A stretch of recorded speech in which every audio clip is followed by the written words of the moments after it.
আট জানুয়ারি শুরু হচ্ছে গঙ্গাসাগর মেলা। ইতিমধ্যেই গঙ্গাসাগরে পুণ্যার্থীদের আসা শুরু হয়ে গিয়েছে। বহু সাধু সন্ত ইতিমধ্যেই পৌঁছে গিয়েছেন গঙ্গাসাগরে। গঙ্গাসাগরের মেলার জন্য রঙিন আলো দিয়ে সাজানো হয়েছে কপিল মুনির আশ্রম। সব মিলিয়ে শেষ মুহূর্তের তোড়জোড় চলছে গঙ্গাসাগরে। প্রশাসনিক স্তরেও একের পর এক বৈঠক চলছে। এরই মধ্যে গঙ্গাসাগর মেলায় প্রস্তুতি খতিয়ে দেখতে দুদিনের গঙ্গাসাগর সফরে মুখ্যমন্ত্রী মমতা বন্দ্যোপাধ্যায়। যে মেলা চলবে সে সময় যে কোনো মানুষ including media, police, government officer, general public, তীর্থযাত্রী কেউ যদি কোনো দুর্ঘটনায় প্রাণ হারান তার জন্য ৫ লক্ষ টাকা করে তার পরিবারের জন্য ইন্স্যুরেন্সও করে রাখা হয়েছে।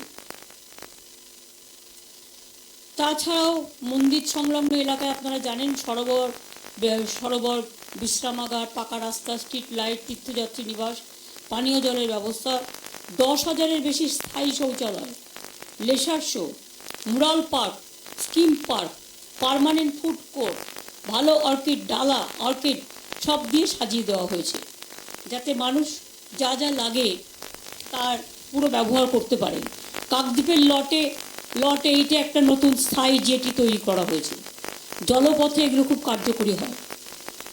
এবং তাছাড়াও আইন শৃঙ্খলা রক্ষা করার জন্য স্থাপন করা হয়েছে সুন্দরবন পুলিশ জেলা, গঙ্গাসাগর কোস্টাল থানা, কাকদ্বীপে নতুন হারিউড পয়েন্ট কোস্টাল থানা। গড়ে তোলা হয়েছে কচুবেড়িয়া ও কাকদ্বীপ লটের ওয়েলকাম গেট। পূর্বতন লারিকাকে নবরূপে সজ্জিত করা হয়েছে।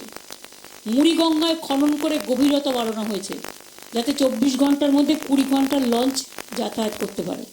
এর ফলে এখানকার মানুষের যাতায়াতে এবং দূরের মানুষেরা যারা আছেন তাদের দূরকে নিকটে করবার জন্য যে বন্দোবস্ত সেটা করা হয়েছে। তাছাড়াও মনে রাখবেন আরও অনেক কাজ করা হয়েছে এবং আমি মনে করি কুম্ভ মেলা সারা পৃথিবীতে এক বিরল মেলা। কুম্ভ মেলাকে আমরা বিরল মেলা কেন বলি? অনেক লোক যায়, কিন্তু একটা জিনিস কি কখনো তফাৎ করে দেখেছেন? কুম্ভ মেলা connected, well connected with civil aviation and railway. কিন্তু গঙ্গাসাগর মেলা কেন আমরা বলি সব সাগর বারবার, গঙ্গাসাগর একবার? তার কারণ এক একটা মানুষকে জল দিয়ে পেরোতে হয়। 40 লক্ষ 50 লক্ষ মানুষ, একটা একটা করে মানুষকে জল দিয়ে পেরিয়ে আসতে হয়, আবার জল দিয়ে পেরিয়ে যেতে হয়। মোটামুটি কোটিখানিক মানুষের যাতায়াত চলে। এটা ভেরি ডিফিকাল্ট।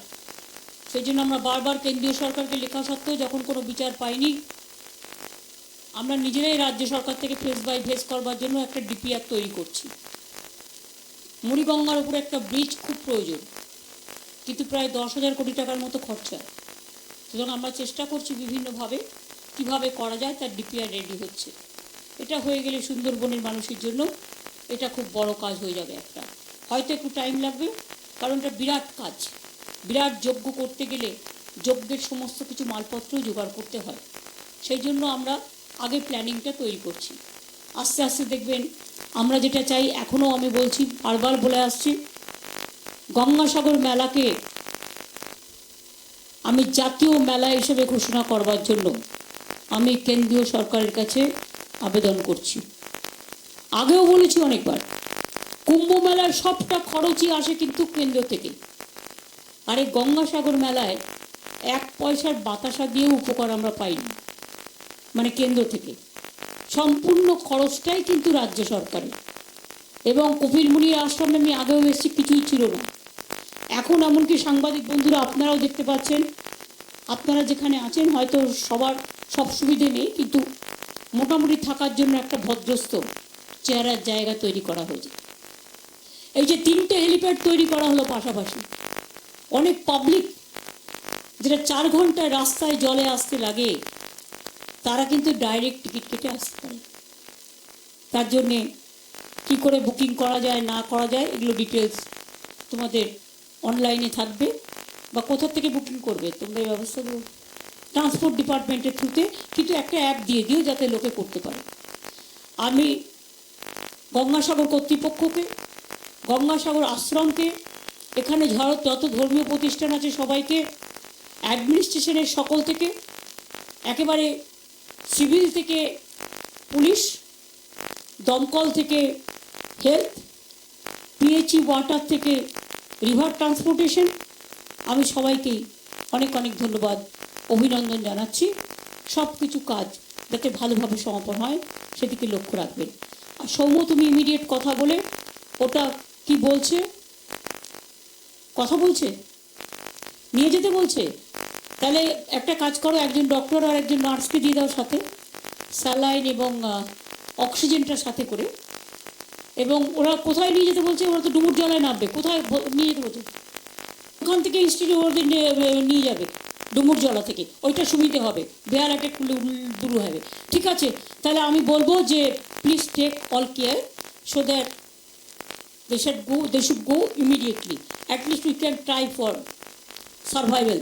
তোমরা দেরি না করে তাহলে অ্যাম্বুলেন্সে সমস্ত কিছু লাইফ কভার দিয়ে নিয়ে আসো, এবং যে ডাক্তার যাবে, যে নার্স যাবে, tomorrow they can come up with this helicopter, because tomorrow we have to leave, so they can come up in the morning also.